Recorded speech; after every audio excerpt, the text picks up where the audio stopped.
Hello, and welcome to another edition of Coffee with Comrades, a podcast discussing current events, theory, and action through a radical lens.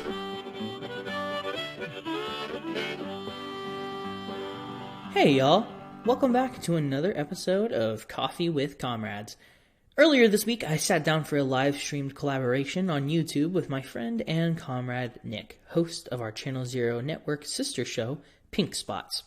As always, I had an absolute blast shooting the shit with Nick. They're always just so genuine and sincere, and I was really grateful for the opportunity to chat about introversion and shyness and how that plays out as a community organizer, teacher, and generally awkward-ass human being. At any rate, it was lovely dialogue that I hope y'all will enjoy just as much as I did. But first, let's hear from some of our other pals on the CZN. 1, 2, 1, 2. Tune in for another episode of Marooncast. Marooncast is a down-to-earth black radical podcast for the people.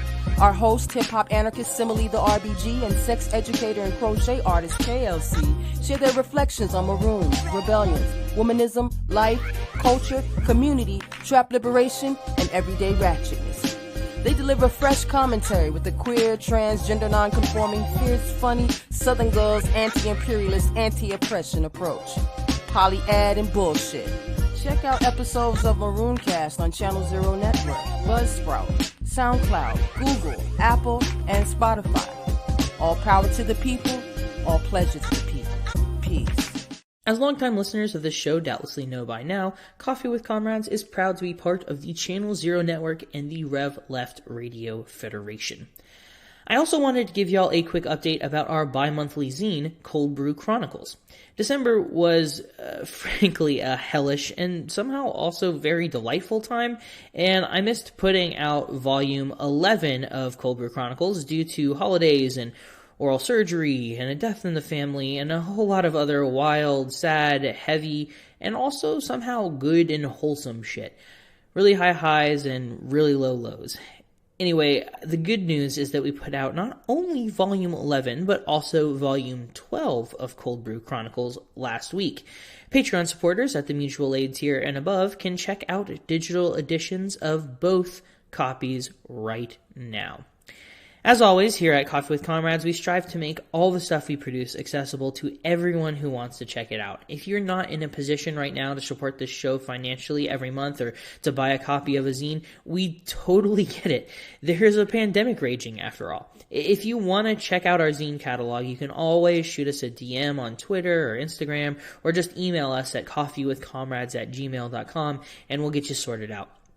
Regardless, to all the generous folks who've continued to support this program month after month, my heart goes out to you. The solidarity and kindness and patience that y'all have is just astounding, and I'm so fucking grateful for this community that has come up around this show. I know it sounds hyperbolic or whatever, but hosting this program has genuinely changed my life for the better, and I am so amped that we get to keep putting out episodes week after week after week. Last thing before we get to this admittedly lengthy discussion with Nick, I saved the biggest and best announcement for last. A couple weeks ago, some dear friends of mine in Macabre Media put up a call out for a co-host and audio engineer to join the ranks of their wonderful podcast. I'm stoked to finally announce that I will be joining Caleb and Jorge on Macabre Media. For folks who aren't already aware, Macabre Media is a podcast that focuses on, you guessed it, horror and culture and cinema. We review and analyze video games, cinema, short stories, you name it.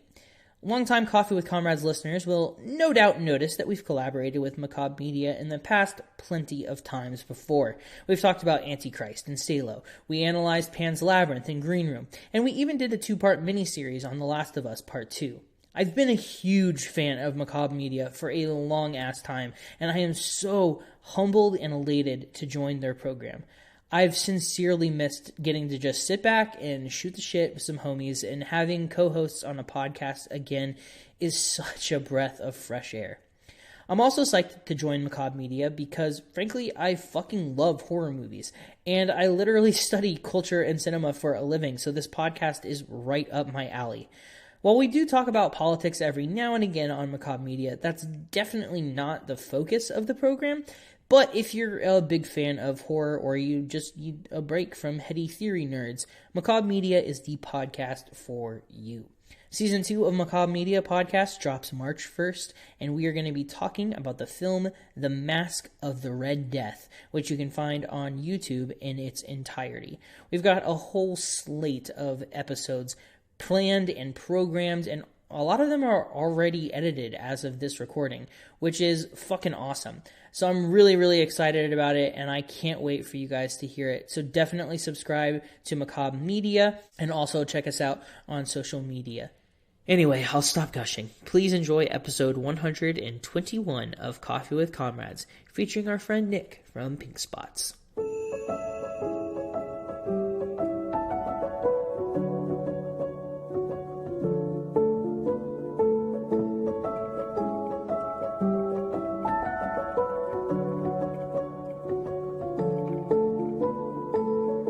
Two queens in a king-size bed. There's no mistletoe above our heads, but I'll kiss you anyway on Christmas Day. Yeah, I'll kiss you anyway on Christmas Day. I don't have a lot to give, but I would give you everything. All my time is yours to spend. Let me wrap you in with my skin, with my skin.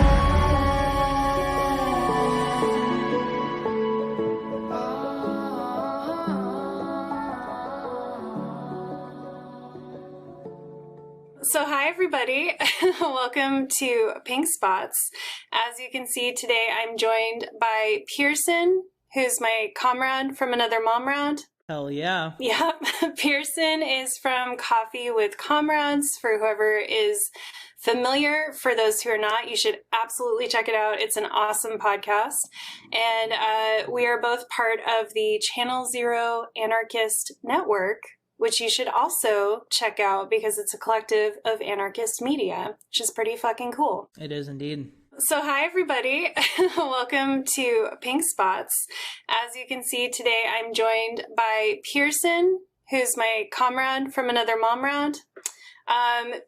Yep, Pearson is from Coffee with Comrades. For whoever is familiar, for those who are not, you should absolutely check it out. It's an awesome podcast.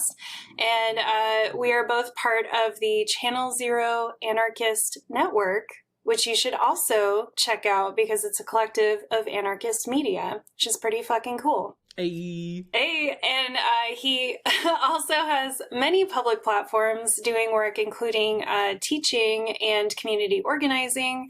And so I thought between the two of us, we would have some pretty good insights on this topic. Yeah, for sure. Yeah.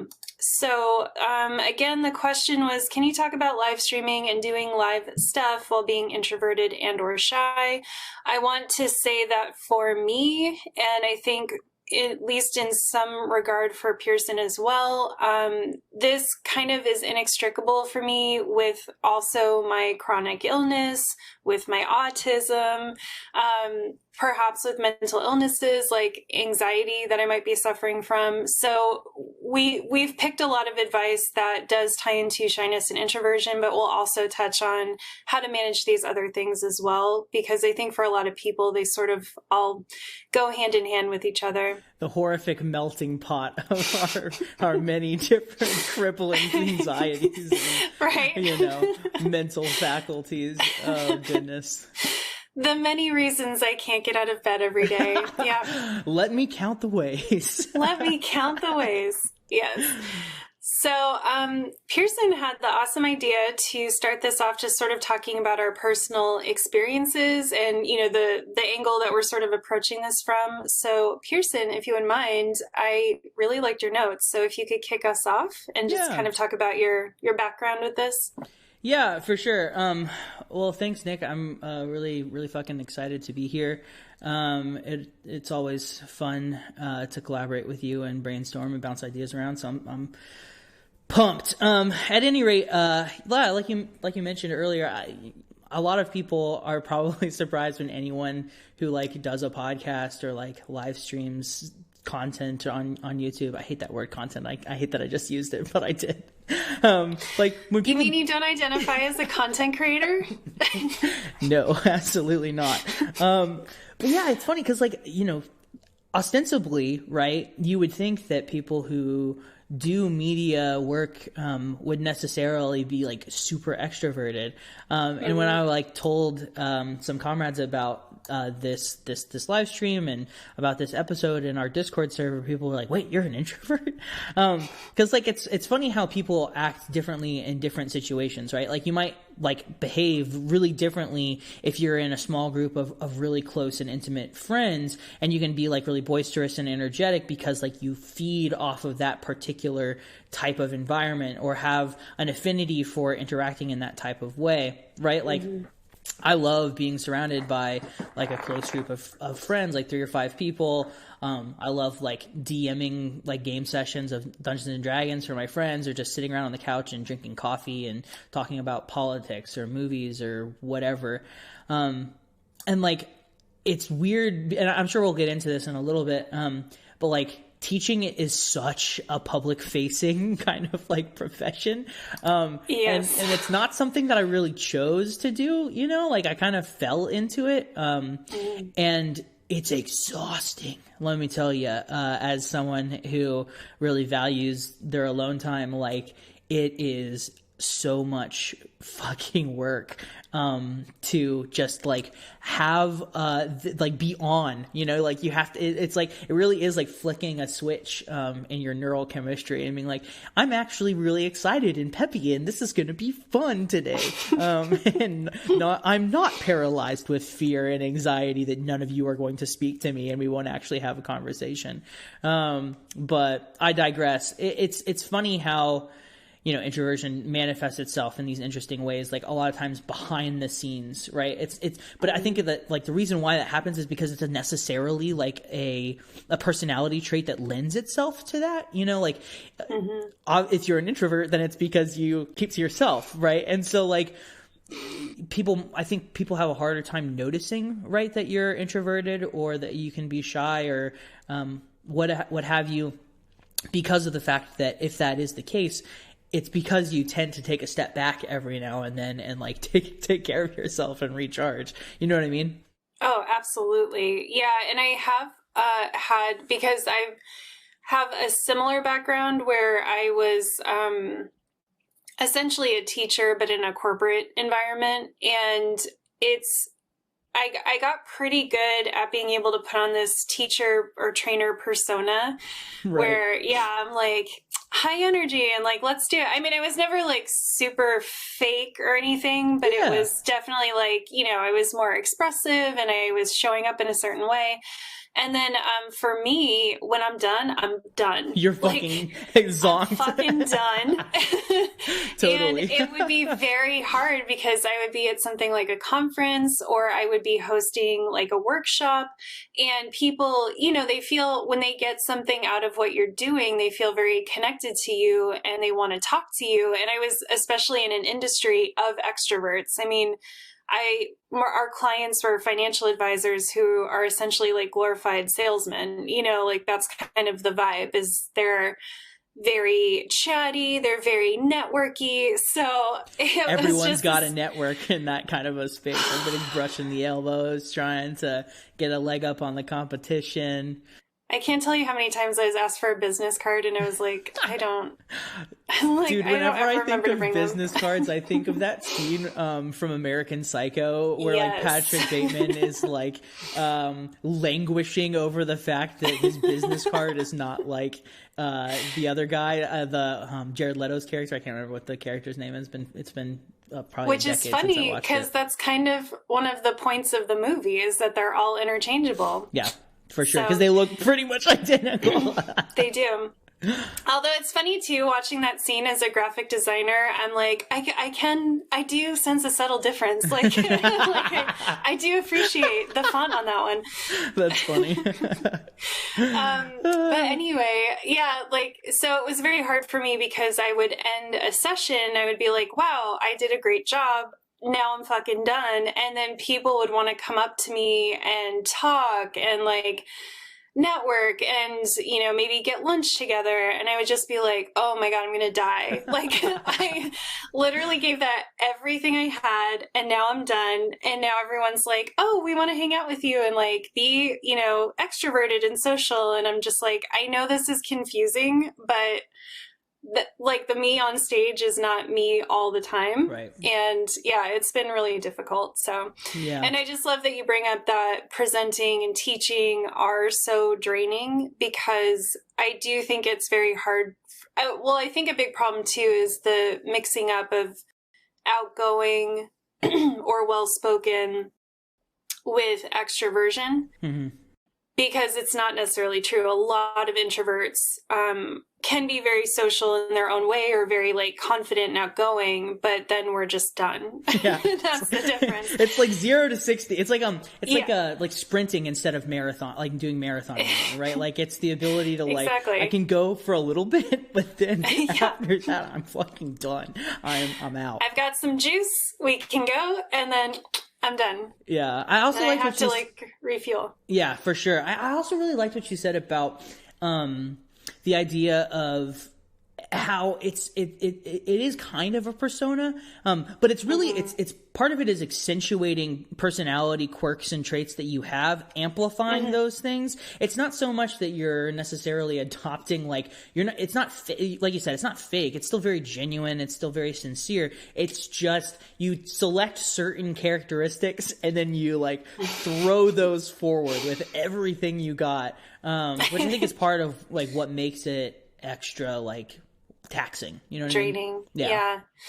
Yeah, it's been interesting learning about masking as an autistic person because it is so similar to like how I also function as an introvert, and I'm kind of like, I don't know if there's a difference, you know? Like I've been really trying to piece apart like, is this, I mean, I guess maybe for an autistic person, it's even more draining because there's a lot more that you have to consciously think about. Like, what am I doing with my face? What am I doing with my hands? What is my tone of voice doing? You know, a lot of stuff that other people, it just comes automatically. But it is such a similar thing because it's the same. It's the same for me with masking. It's not that I'm being fake. It's not that it's not me, but it's just this, I know what traits are more acceptable and which aren't. So I'm like enhancing the traits that I have that are acceptable, or I'm using them in a way that's acceptable. And I'm kind of like hiding the other stuff.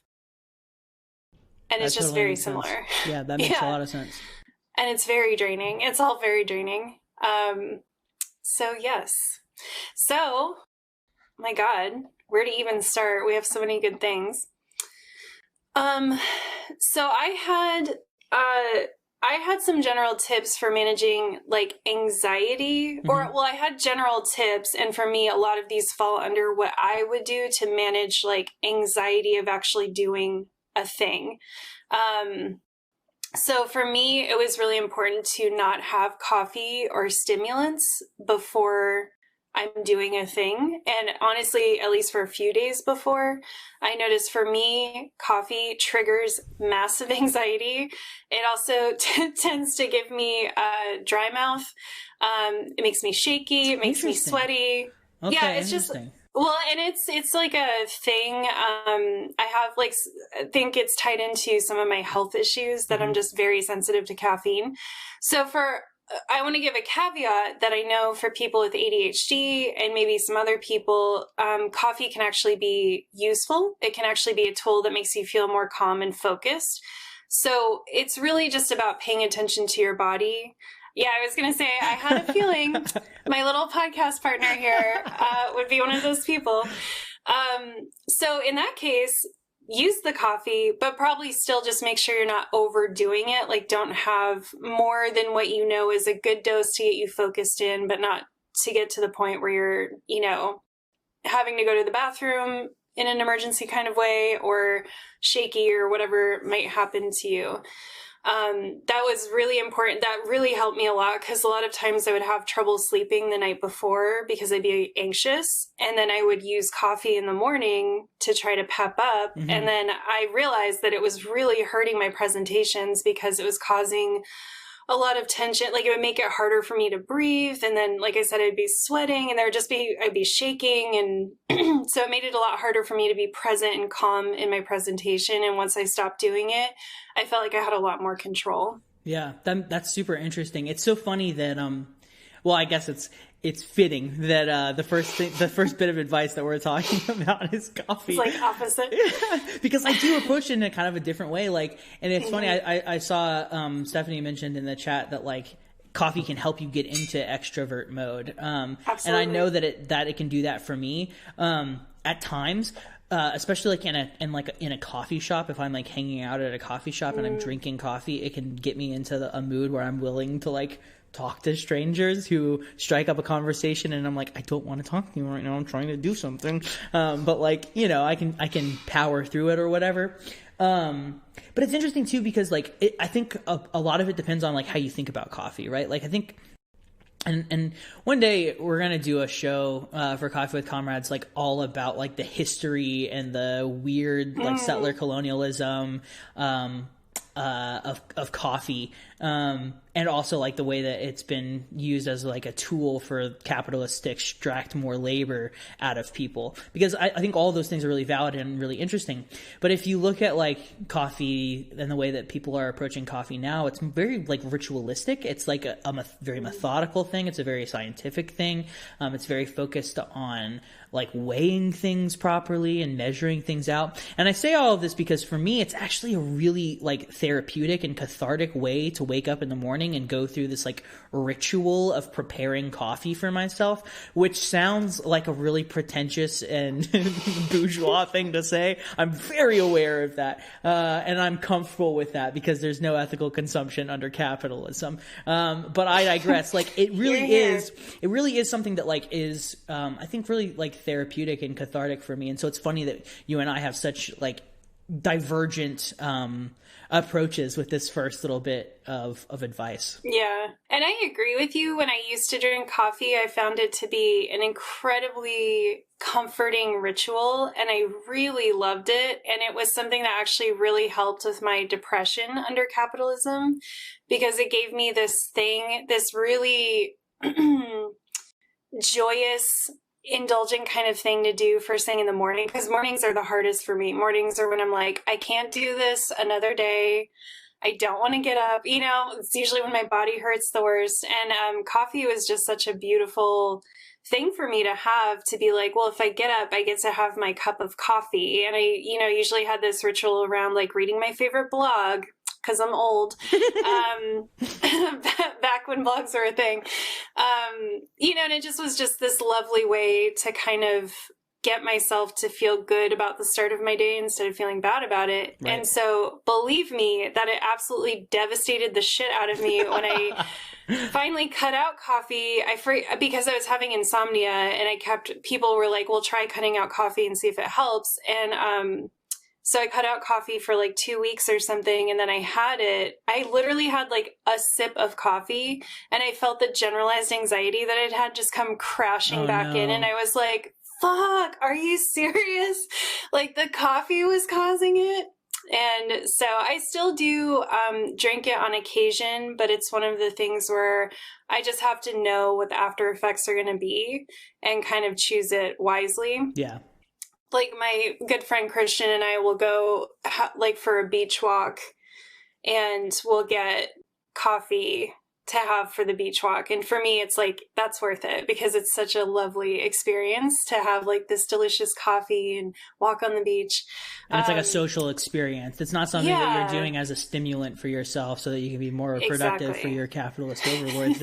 It's something that you genuinely enjoy. And I think that like it really does depend on that kind of ideological or idiosyncratic like approach, of like, this is why I'm doing it. And I think being conscious of it is like you said, is helpful. I agree. Yeah. I had a lot of coworkers that basically like abused their bodies with coffee for capitalism. And I feel like that's just a whole different thing. Yeah. You know, like I said, it's probably going to end up being like a Coffee with Comrades miniseries at some point.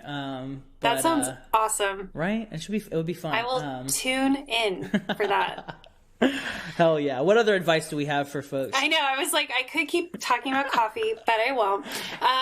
So for me, and a lot of these are kind of obvious, but they're also things that I had to become more serious about because again, under capitalism, I think a lot of us feel rushed a lot, or we kind of dismiss things that we know are important. So I just want to go through, for me, eating breakfast and or meals, like, you know, your presentation maybe later in the day, so whatever it is, but like making sure to eat all of your meals is really important. I would often skip breakfast because I would be nervous. And then I would get like very crashed blood sugar during my presentation and just feel like shit. Or even if I got through my presentation okay, then I would be like destroyed, even more destroyed after. And for me, it was also important to eat like cooked, gentle foods. Like this isn't the time to be eating like your 5-alarm chili, or even for me, like I love salads so much. And so often when I had a corporate job, like I would bring a giant salad for lunch. And salads are great, but eating a ton of like raw vegetables right before a presentation wasn't very grounding, and, you know, sometimes can mess with your tummy if you're having issues. So especially if you're nervous. So I think like whatever foods that you love, that, you know, are just very gentle, they always do you right, very accessible. This is a good time for like sandwiches and like easy to grab foods. I find that that's just really important because I've worked with a lot of people, like I have trained a lot of people to present, and a lot of the people I coached, very much like will do these things. Like they'll have like 5 cups of coffee and not eat, and then they're a fucking wreck when they go to present. And I'm like, well, girl, what did you think was going to happen? But it's like, it happens, you know? Also being hydrated is really important. And that's something you kind of have to start even a few days beforehand. I know for me, again, I seem to get very dehydrated when I present. Talking is very dehydrating. And it took me a while to like realize that. So it's important to be hydrated before you present, and also hydrate while you present. Oh, that's super good. I always notice when I don't have water like handy, like I'll notice like I'll start to feel faint, and like my first impulse, I'm glad that I've trained myself at this point to like be able to realize like, oh shit, I'm getting dehydrated. I need more water. And it's funny too, because I think a lot of, and this is generally true for like a lot of this advice. And I think that like, it's interesting approaching this topic from like, an anti-capitalist or a revolutionary kind of standpoint. And I think we're going to get into this more, but a lot of this sounds like liberal lifestylist sort of stuff. But I think that, on the left, we have like a tendency to like, get into this really rigid, militant mindset where it's like anything that's about taking care of myself is somehow, you know, like bourgeois, or like, you know, like pushing back against like, you know, self-care by saying that like, oh, that's just like something that, you know, petty bourgeois people can enjoy. And it's like, no, like, you know, being able to like, identify some of these things and be able to like mitigate these issues is, I think, really, really productive and healthy.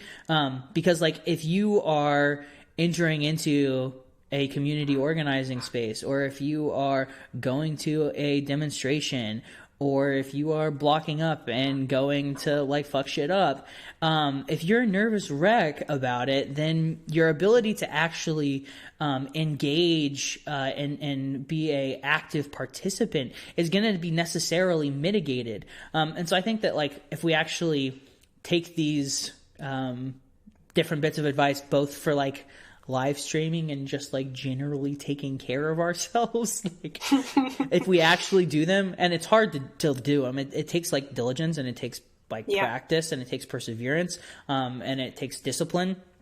But like I think if you can do it, it can definitely help. And I say this as someone who fucks up all the time, like doesn't drink water, doesn't prepare, like feels rushed in the morning. Like this is just general kind of hopefully helpful advice for like thinking through these things if you haven't like taken the time to reflect on them before. Yeah. And I like that too, because for me, it is more radical than it seems on the surface, because a lot of my chronic health issues have stemmed from these sorts of behaviors, you know, Right. and I think there's a lot of people with disabilities. There's a lot of people with, you know, say IBS, you know, all kinds of different things where a lot of these behaviors that get normalized under capitalism are actually enhancing or increasing your issues. But it's framed in this way where you almost feel like it's the right thing to do. It's good to do it because you're being a good little worker bee, you know, Right. like it's very, at least for me, it's like, it's very normalized in corporate spaces to not eat breakfast and to live off coffee. Gotta grind. Yeah. And, you know, to have people like running to the bathroom because they're like shitting themselves because of like all of this, and like Coffee's a diuretic. It's gonna happen. no judgment on that because, you know, I have digestive issues. I get it. But yeah, and for me, a big part of being able to start doing better self-care was really loving the work that I was doing and wanting to be able to show up for it in a different way. Like with live streams, I really want to be present and I want to be as in the pocket of like doing this work as I can be. And a big part of that was like, well, bitch, then you got to take care of yourself. Like you're not going to be here present if you're like thirsty and starving and, you know, like are worried that you might have to like go to the bathroom or whatever. So yeah, I think a lot of this stuff, yeah, can come across as like liberal or just like, you know, bullshit mainstream, like self-care stuff. Yeah. Yeah. I mean, I think part of that too is because of the fact that like self-care has become this thing that's co-opted by the capitalist class, because they recognized correctly that they can weaponize it against us and use it as a way to sell products, to create an appearance of being progressive. And I think that like a truly revolutionary self-care, understands also that it's not just about the self, right? That it is also necessarily about being in community with others and finding ways to connect with and heal with other people, right? And that it's not this purely individualist thing where you just need to consume certain things or you need to do certain things or play certain games or whatever it might be in order to like take care of yourself, right? Rather, it's something that I think crucially oftentimes really happens in tandem with other people. And then the other thing that I wanted to say is that, you know, an empty cup can't fill another. It's a cliche, but it's true. Like if you are running on empty, if you are if the flag's at half mast, your ability to actually participate in the things that you care about is necessarily going to be diminished. And sometimes that's just reality and there's no escaping it. But I think that, again, like the more that we can do, right, to try and take care of ourselves and try to take care of our friends and our families and our neighbors and our comrades, the greater our collective ability will be to properly navigate the world, and to combat capital and to find joy and meaning in a world that is devoid of meaning and purpose. And that's it, kids. We're gonna end on that happy note. Good luck. Have fun out there, y'all. I love that. That's such a meme mood. Yeah. Of like, you know, just do the best you can in this fucking hellscape. And just Good rest luck. assured that, you know, eventually you're going to die and it's all going to be okay because you won't have to worry about this ever again. Right. And God isn't real, so there's no heaven. You're just dead. Yeah, you're just and dead. that's it. You're just going to be buried underneath an Good avalanche night. of dirt. See y'all. Well, that's it. What two stereotypical buckets of joy we are. Two little joyful anarchists. All right, so for the rest of my normie tips, I'll just run through them really quickly. So for me, I think for a lot of neurodivergent people, as much as we can, prep the night before. I think we all have time optimism. I always think I can do all of these things in the morning. Oh my God, then that's the morning so true. comes, right? And the morning comes, and then I'm a fucking mess because I've realized I've not left myself enough time to do like half of the things I need to do. Right. So for me, again, this helps with managing anxiety specifically. So lay out your clothes, figure out what you're going to do. If you wear makeup, like what you're going to do for makeup, jewelry. Like I test out and lay out as much as possible the night before so that in the morning, I feel like I know what to do. I have a plan, and then I can use that time to focus on more of like grounding kind of stuff, like taking a nice hot shower, eating a nice breakfast, hydrating enough. And versus like if I'm running around trying to figure out what to wear, or the thing I thought I was going to wear doesn't look right, then I get, into this frantic mode, and then I forget to drink water. I forget to eat. And then I end up in like a really bad place. So, Right. Again, it can sound really obvious, but like get all of your materials together. If you're presenting and you have a presentation, or like sometimes I'll pull up stuff on a live stream, get all that laid out the night before. Like I'll literally open tabs and then make sure that they, open back up in my browser when I restart. And like, that kind of thing can just help so much because you just don't know what's going to happen in the morning. And again, time optimism, it's the curse of those of us with low executive function.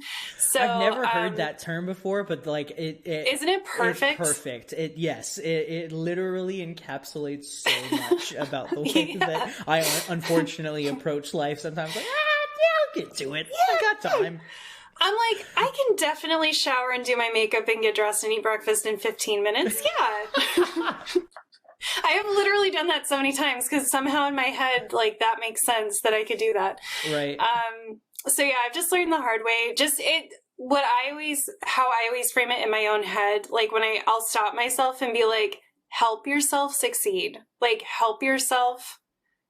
You know what I mean? Like set yourself up for success. And I don't mean it in a capitalist way. I mean it in like a self-care way. Like do whatever you can do to make life easier for yourself in the future versus hoping that future you has the spoons to do this like crazy thing that you have given your future self no time to do. So it's like being kind to your future self. Like be kind in the future to yourself and help yourself get there. Light exercise. I know that could be like a tricky topic, and especially for me, because my body is so broken, but, I do find that like, it's part of not so much even the exercise itself, but it's part of this idea that like the morning of is dedicated to things that make you feel better versus scrambling to get things put together. So like if you can, even just stretching for me helps a lot, especially when I know I'm going to be sitting for a couple hours and the way I have to sit on this chair really hurts my back. So it's like anything to kind of just get your blood flowing a little bit, just stretch a little bit. And again, just kind of be grounded in your body can be really helpful. Pearson, you probably have experience with this too, but test out all of your equipment and all of your tech the day before. And oh my God, yes. As far ahead the day of as you can. So like, when I have a guest, I always have my guests meet me at least a few minutes early for the stream so we can test out and make sure their mic and their camera's working. I usually log in like 10 to 15 minutes before them to make sure everything's okay. And when I was a presenter, oh my God, it's like, I just would tell people, I'm like, the only thing you can depend on in training is that some piece of technology will fail you every single time. I don't think I've ever done a presentation where I didn't have something go wrong. So just as much as you can, like don't, again, with the time optimism and just general optimism, don't necessarily trust that everything's going to work properly. Like do what you can to test it out beforehand while you have time to address it. Yeah, for sure. I feel like every podcaster has a story about like nailing an awesome interview, having a cool dialogue, and then all of the recordings, everything is just gone. Gone. And like it's like if you look on the like bright side of life, you can be like, well, I got to have this cool conversation with these people, but it's like, God damn it, like I had worked so hard and now this thing is gone. I can't tell you how many episodes I've had to re-record, and it just like literally takes a piece of your soul. You're like, I'm just more dead inside now. I'm never gonna get that back. I'm never gonna be this whole again. Yeah, exactly. Exactly. I have some of these are kind of general presentation tips, which I think you maybe get into a bit later. A little bit. Right? I mean, I think that I think that like what you've got here is really good, and since we're already on the topic, I think you should give it to them. Give the people what they want, Nick. Give them what they want. So another big, and again, I'm just going to say, I'm not saying any of this is groundbreaking. What I'm saying is that you know this stuff and then you won't do it. Mm-hmm. So I'm here to tell you, you actually need to do it. So just let's proceed with that understanding. This is from me being a little arrogant trainer and thinking I didn't need to do these things, and then realizing I absolutely did need to do these things. And me becoming a better trainer was me putting these things into place. Right. So something that just generally helps you be better, but also is actually very, very good for managing anxiety, is practicing and having notes or aids for the pieces that maybe you need a bit of help with. And what I mean by practicing is like, you actually have to say the shit out loud. Like, not just, oh, I wrote it down, or I've thought about it, or I have an outline, but like actually saying stuff out loud. Now, again, it kind of depends on the format. Obviously, I don't rehearse like this unscripted live stream that I do, but I've also gotten to a place where this is pretty comfortable for me and I don't really need to. But in doing, especially like presentations, things that are a bit more formal. And I think also like if you were just starting out live streaming, it still would benefit you to practice maybe even just key sections like the intro. It is actually strangely very difficult to kick off a show, especially a live stream. It always feels so awkward. So honestly, I think for the first one, for one of my early live streams for Pynk Spots, like I actually like scripted out the intro and practiced it a few times because I knew I was going to be really nervous doing it, especially like being in a format where I was by myself all of a sudden. So this kind of thing can help a lot. And then again, if it's a formal presentation, like you absolutely have to do this. You have to practice it and say it out loud. And get it to where the reason this can help a lot is because then it's almost like building muscle memory for the information that you want to convey. So if something goes wrong, if you lose your place, if you get nervous, you have built up a bit of muscle memory, so to speak, where your body can kind of be like, oh, I know what comes next. Versus just freezing up and being completely lost. And there's just a huge difference between kind of reading something back to yourself, like just reading something and saying it, especially with a live audience. Like, do not underestimate how different that is for your brain and how your brain will find times to be like, I don't know what the fuck we're doing. I don't know what we're saying. I don't know where you were. Your brain's like, I'm out. Like, I don't know what this is. I'm done. So in that vein as well, I think it's really important to try to practice with a live audience if possible. So if you have like a friend or a partner or maybe a smaller group of coworkers, whatever it is, who will, that are very friendly, that you feel comfortable with, it's really good. It's kind of like desensitization or exposure therapy, I guess it's called. It's like. Yeah. It's like, let me just do this as close to the way that it'll be done in the real event as many times as possible before we get into it. And you'll be shocked at how much like that will really increase your confidence and really help with nerves. And this is what I'm saying from experience. This was something I knew, right? Like, of course, as a new trainer, everyone's like, practice. And I'm like, I've got it.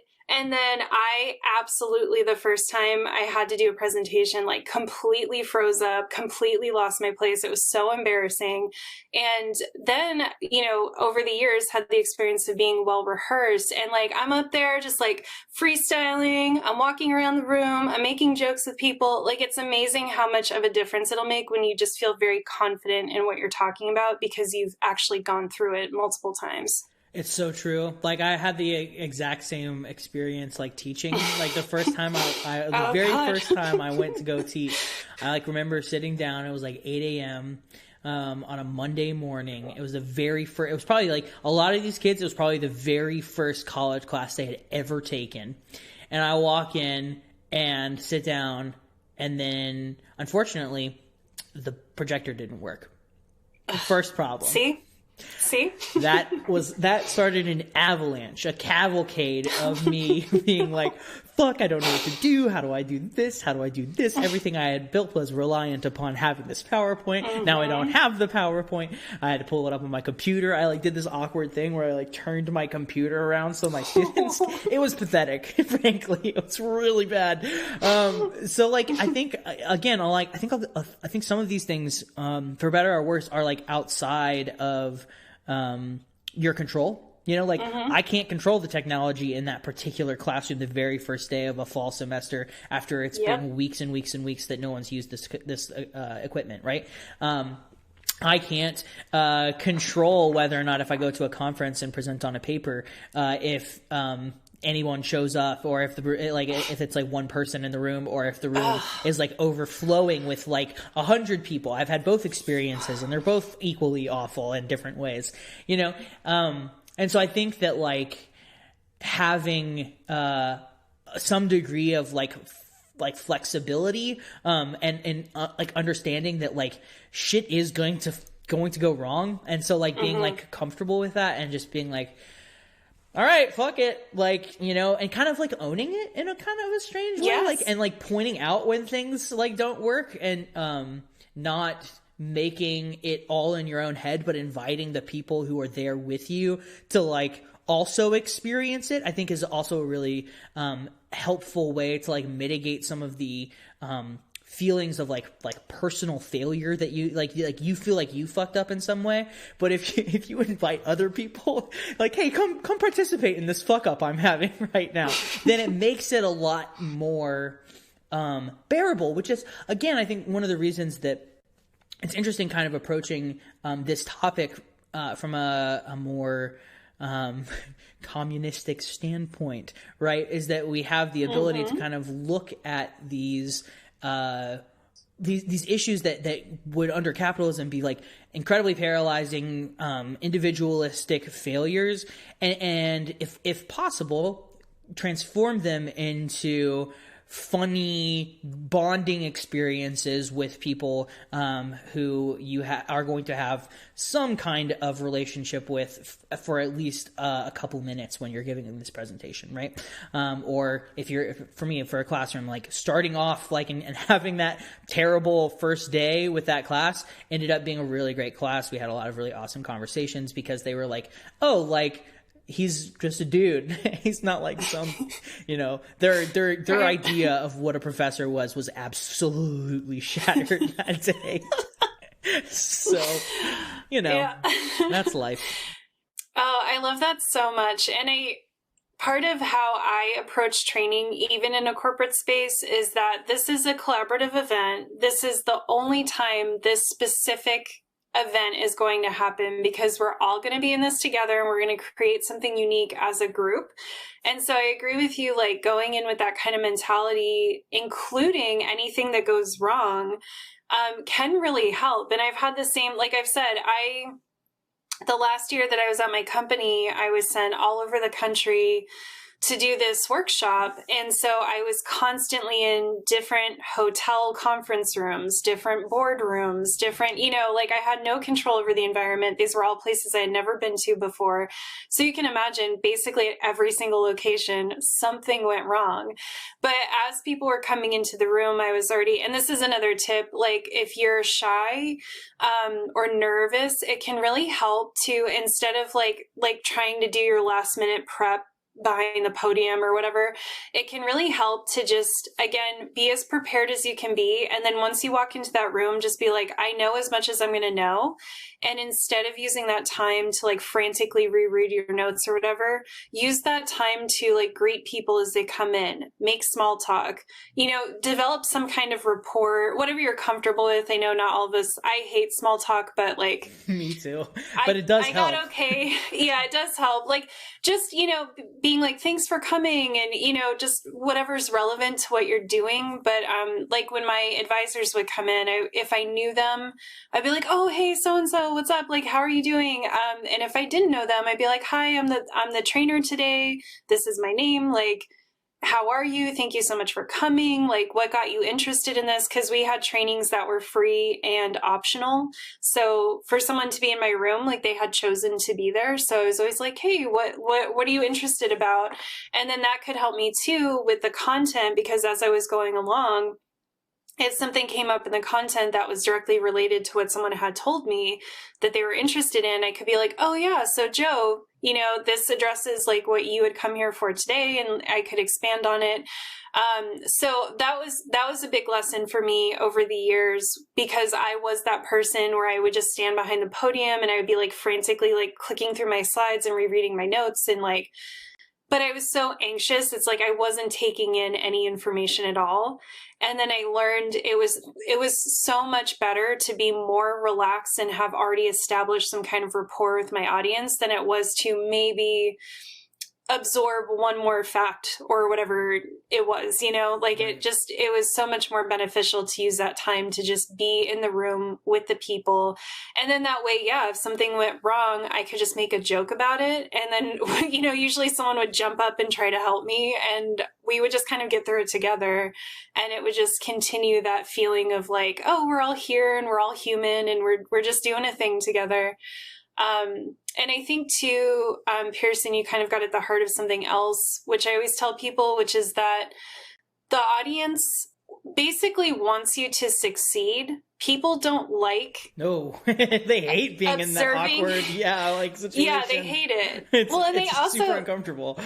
It's so uncomfortable, right? And like, so to know that the person is really nervous, or to see them have like a meltdown, it's not to make anyone feel bad for doing that. But what I'm trying to say is like, I learned that if I could externally keep my cool, people would put up with almost anything because they didn't really care. They were like, oh, you're having issues. Okay. Like, we'll just wait, you know, like they weren't like, oh my God, this trainer is so unprofessional. And like, who even gave her a job? Like, that's what I was thinking in my head.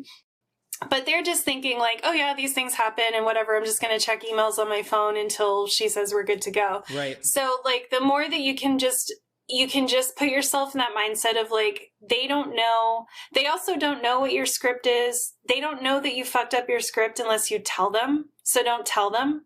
You know, like, I just learned to be chill about, like, if you miss something, you realize it way later on, you can be like, oh, you know what? Like, I want to backtrack for a second. I missed an important point before. Or you can look at your upcoming information and be like, oh, I could work that in here and it would make sense. But there's just so much, like, you can stutter, you can, like, say words wrong, you can lose your train of thought. Like, you really can do anything. And as long as you just kind of, like Pearson said, kind of call it out, make it public, and then just sort of roll with it the best you can, people like honestly will not care. And they'll actually think that you're a really good presenter, ironically. For sure. And like, you know, even if you're not feeling confident, it can be helpful to just act like you're confident. Act like it. And just like, you know, own it. But then even if you are like seriously not feeling confident and you can't even pretend to be in that kind of a headspace, you can still like invite people into the situation Absolutely. That's happening, and like make it not about you, but make it about the technology or whatever it is, so that it's not, the spotlight is no longer on you, especially if you're introverted, because it's like, that's the last thing you want in the first place. Like, I'm already here. I already have to give a presentation. I don't want to do this shit. But then add on top of that, right? Like the fact that this thing isn't working. And I think that kind of approach allows you to, survive when these things invariably crop up. Yes. And I've even seen presenters who are just so visibly nervous, like shaking, their voices are shaking, their hands are shaking. And they end up just saying, I'm really sorry. This is my first time presenting. I'm really nervous. And it's amazing how much the crowd will just be like, you're doing great. And like everyone's on their side because it's like, we want you to succeed, you know, and they'll try to help make the person feel more comfortable, and they'll like give them good reviews. So it's like, yeah, just, you can really be honest and invite people into whatever you're experiencing. You have to have some awareness about it and think about what's appropriate. But I'm just saying, like, if something is just happening and everyone can see it, it's okay to just call it out. Totally. And it will probably help everyone, honestly. Totally. Yeah, I was just thinking, like, it's probably not a great idea to tell everyone that you just had, like, a bunch of, like, really spicy curry right before the presentation. But, like, you know, find that line. And then, oh, my God. You know, just stick to that. Well, unless you shit yourself in front of everyone, and then you might be like, hey, Holy I shit. made a bad choice for lunch. And I've learned from this. What can we all learn from this? What is your spicy chili? Oh my God. That's so funny. Yeah. But I mean, like in a lighter version of that, I've had times where I've been presenting and I'm like, I'm sorry, I had too much coffee today, because I'm like visibly fucking, there's something about coffee that just makes me like sweat, like just huge, and it doesn't smell. It's just like huge pits of water. And so I'll just be like, you know, shaky and whatever. And I'll just be like, I'm sorry, I had too much coffee today. And then people like chuckle and everyone's like been there, and it just makes everyone more comfortable. And then if like I'm being a little weird, they know why I'm being a little weird. Right. And then it's fine. Like it just normalizes everything. So I also want to say having notes or aids is very helpful. However, not if they're a crutch. So what I mean by this is I would rehearse my presentations. What I would do is I would script. So this is for PowerPoint, but you can, I guess, try to adjust for whatever you're doing. I would create my slides. I would put notes on the slides. And then the first time I read through it, I would just read through my notes on the slides. Like I would read the notes. And then I would start to put the PowerPoint up and not be able to see the notes. And I would run through the slides and I would remember as much as I could from my notes. And then after I'd run through a few times, I would say, okay, I've got most of this down, but for some reason, slide 10 and slide, 18, I keep missing this one thing I want to make sure I remember. So that is what I would have a note for, is like, for some reason, I can't memorize this stat, or I just keep forgetting to mention this on this slide. So I'm going to have a note card or something to help remind me that when I get to that slide, I need to remember to say this thing. People use notes like, oh, I don't need to remember my presentation at all. I'm just going to read my notes. That is going to make you more nervous, because a crowd does not respond well to you just reading to them. You can get good at reading where people don't feel like you're reading to them, but that takes practice. So I've seen people who are like if you're like doing story time Right. at Barnes and Noble, and you're like, hey, look, here's the pictures. Can you see? That's an experience That I've is so had. That's cute. a lot where they love being read to. So, well, if we could all live off reading to kids at Barnes and Noble, I think the world would just be a better place, honestly. But so anyway, it's okay to have, and the way your slides or whatever visual aids you have should help prompt what you want to talk about, but it should be like written out on the slide. This is getting into a whole presentation design thing, but I'll just say, like, again, I used to do this kind of stuff and think that it would make me feel more confident going into a presentation, because I'm like, oh, I have all my notes.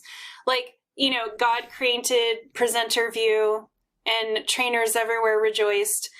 But then it was like, I realized that by just sitting there and reading my notes, that I actually was giving a bad presentation, and it would make me nervous as I was doing it. But if I hadn't rehearsed properly, I couldn't step away and change the dynamic of what I was doing.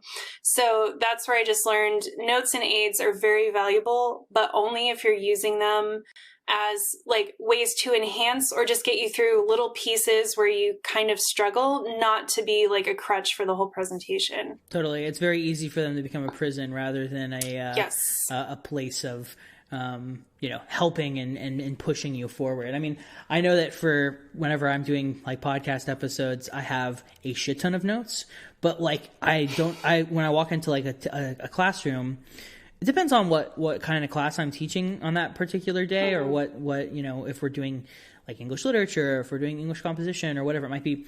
But like generally speaking, if I walk into a classroom, I'm just like, hey, what's up? Here's what we're doing today. And that's very, very, very low key. Whereas like with a podcast, it's very like detailed. And so I think finding like, you could tell from my notes for today because I write too much. Yeah. It's funny though, because I think that there is something to be said for like different contexts are going to necessitate different types of approaches. Right. And exactly, it's going to take some practice. It's going to take some, trial and error. It's going to take some experimentation, but once you figure it out, once you dial it in, your ability to navigate those distinct situations you'll be much better for it.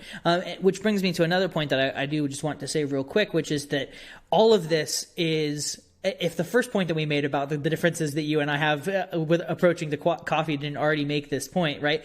This is all like guidelines. Like these things, you could do every single one of these things and still be like an anxious mess at the end of the day, like that, and that's okay, like that's fine. But like figuring out, what works for you, doing these experiments, practicing, all that kind of stuff, trial and error, experimentation will get you to a point where you can be more, I guess, like, I don't want to say positive about the experience, but like at least less concerned about it. You know what I mean? Yeah. Well, and it kind of goes back to this is all, in my view, this is always to be kind to your future self. This is always to say, what could go wrong for my poor future self? And like, what are things I can do today to maybe help that future version of me who might be in an awkward situation? And yeah, I completely agree with you. Different formats have different needs and different structures. Like I could absolutely do a podcast that I have completely written and I'm just reading because I know how to do that. Yeah, you know how to do the delivery for it, right? Yeah, and the format like works well with that as well because it is more detailed, and especially if you're doing it by yourself. Like I've actually been really wanting to do some podcast episodes not on a live stream because I'm like when I do sometimes I'll do a little custom intro or outro for the podcast version of the live stream, and there's just something about like sitting in front of the mic, there's no camera on, I get to just kind of talk sultry into the mic and say a few things, and it just, there's something really, really intimate and very like relaxed and yet somehow very formal about it that I really love. So I'm kind of kicking around the idea, like, should I just do a few podcast episodes and what would they be? But yeah, anyway, to your point, like a lot of those, I can write those out almost completely and kind of read it. And like that works well, but it wouldn't work well, like you said, in a classroom setting. That would be terrible. Right. And I do it for the live streams too, like the one I did about disassociation. There were so many facts that I was reading that I did actually have a lot of it scripted out, but I had run through it, and like I had kind of gone through the information enough that I could sort of just look at what I had written and then say generally what it was without having to be like reading it. Right, this particular thing. Totally. Yeah. So yeah, it just all kind of depends on, the format and what you need. But I think the point is to like, it starts with the practice, and then you can kind of discover what is going to help me do this better. Totally. And just not leaning on something as a crutch, because then, is that an ableist saying? I don't know. But then you get to a point, because if it's just going to take you out of the experience and disconnect you from your audience, it's going to eventually just make you feel more anxious and like decrease the effectiveness of what you're trying to do. There are a lot of people out there who just lean into being awkward weirdos. And I think what Pearson was saying is really getting at the heart of like everything I want to say today, which is basically just give yourself the space to figure out who you are as a presenter, a live streamer, a teacher, and then develop methods around enhancing that person. Like I'm an informal person, and I always need to kind of blow people's minds with something, and I like to be a little bit funny and very personable. So I'm not good at doing like a very formal, like I'm speaking from a voice of authority kind of presentation, Totally. And I learned that early on. But it took me a while to like truly cultivate that. Like I knew that that was the vibe that was going to be most comfortable for me, but it took me a while to be able to do that in, I hate this word, but a professional way. Like it took me a while to figure out what is the polished version of this like laid back, funny, approachable kind of trainer that I want to be. And that works for me. And then it gave me the confidence to, you know, I obviously received a lot of training on how to present, and I would do a lot of independent study on learning and presentation, but it helped me get to a point where I could listen to someone else talk and be like, that's not for me. That's not going to work for me. Because there's a lot of like bullshit and very like capitalist kind of information out there. But yeah, you just have to give yourself a chance, like, to be your actual self. And a lot of the tips you receive in other spaces are to create a homogenized version of teaching, which I fucking hate. Yeah, no, for sure. And I've had experiences where I have to be a voice of authority in a certain, like, because like, especially like as a teacher, like that, you would think that that has to happen a lot. Pedagogically, I try to avoid that as much as possible and invite students in to participate. But sometimes like it is unavoidable that you have to speak from a place of knowledge, not like a, like, authoritarian position where it's like I'm right and you're wrong kind of thing, but like from a place of like genuine like authority of knowledge, right? I feel like a lot of anarchists get held up when you use the language of authority and leadership, and I'm definitely like that sometimes. So I have to provide a caveat there, because so people don't come at me with the pitchforks and the Molotovs. But I digress. I think that like it is hard to get into that headspace, right? But I think you hit the nail on the head there, Nick, about finding the synthesis, right, between having that kind of colloquial, earnest, genuine, sincere kind of approach, very personable, very intimate, while also speaking from a place of knowledge and of experience and of evidence in order to back up whatever points it is that you're making. You know what I mean? Mm-hmm. Absolutely. Yeah, and being in a corporate space, it was interesting because it was a lot of, it was like the white male version of authority. Like, oh, if you're at the front of the room, then you better be the biggest expert on this thing ever. And I would have a lot of guys who like wanted to like challenge me just because I was the person in the front of the room. And I was able to kind of hold my ground as like, well, yeah, I am the person who knows this thing. Like, especially the last project I worked on, I was literally the only person in the company that was fully trained on the technology. So I'm like, I am the authority on this technology. But at the same time, employing some of the tactics we mentioned before of kind of like inviting the audience in and trying to create a relationship with them. And I found that it was pretty good at challenging that weird sense of like, you're at the head of the room, because they would interpret what I was telling them as like mandates, and I'm like, no, I'm just giving you information, right. Do with it what you will. And once I would kind of create that space, they would relax a little bit and be like, oh, okay, well, I guess that's fine then. Right. You know, and it's like, yeah. But it's they're always so used to like a CEO getting up there and being like, I'm the boss, like everything, because they have to, right? There's so much male posturing that happens in corporate spaces. It's like, as a CEO, I have to be the authority. I have to be flawless. I have to be saying everything that's true and changing people's minds. And so for me, part of my feminist, anarchist, queer kind of approach was like, no, I'm here to like give you information that is hopefully useful to you, but I'm not here to like challenge, you know, I'm not here to try to install ideas in your head.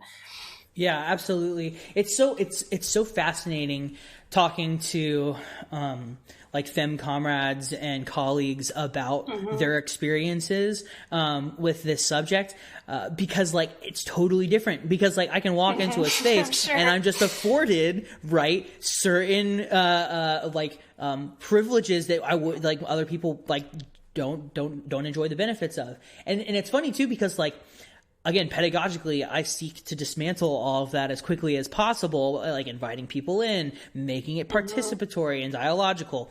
But like, it's so fascinating and really grim and fucked up way how people's experiences are different based upon patriarchal, white supremacist, heteronormative ways that people are coded in society, or socialized in society. And I think that like it is possible, depending on like how much space or how much authority you're afforded when you enter into these situations, that you can begin to do the work of dismantling those types of hierarchies and prejudices. But like you're not going to be able to do it single-handedly by any stretch of the imagination. Right. It's going to take the collaborative and participatory work of people who are in that space with you, which is one of the reasons that I really love teaching, is because like part of teaching is like inviting people into like questioning all sorts of authority. Like one of the like on the first day of class every semester that I've ever taught, I always tell my students, like, you should challenge me if you think that I am incorrect, because I am an equal with all of you. Like we're all engaging in this, we're all having conversations. And I think that like, and we're kind of getting off topic here, but I think that there's something to be said for the ways that we create space and the ways that we enter into space. And I think that, kind of circling this back, I think that the more you can do to intentionally create a space and to hold a space that is collaborative, that is dialogical, that is anti-hierarchical or horizontal, the better, because it can allow you to kind of enjoy essentially the liberty of not having to worry about being correct all of the time, and instead you can just like I don't know, let's figure it out together. You know, like it's a much more healthy way to approach life in general. And I think that is definitely true, whether it's doing community organizing, teaching, presenting, whatever it might be. I think that the more we can do, my anarchist is coming out, the more we can do to dismantle these unjust hierarchies, the better. Yes, always.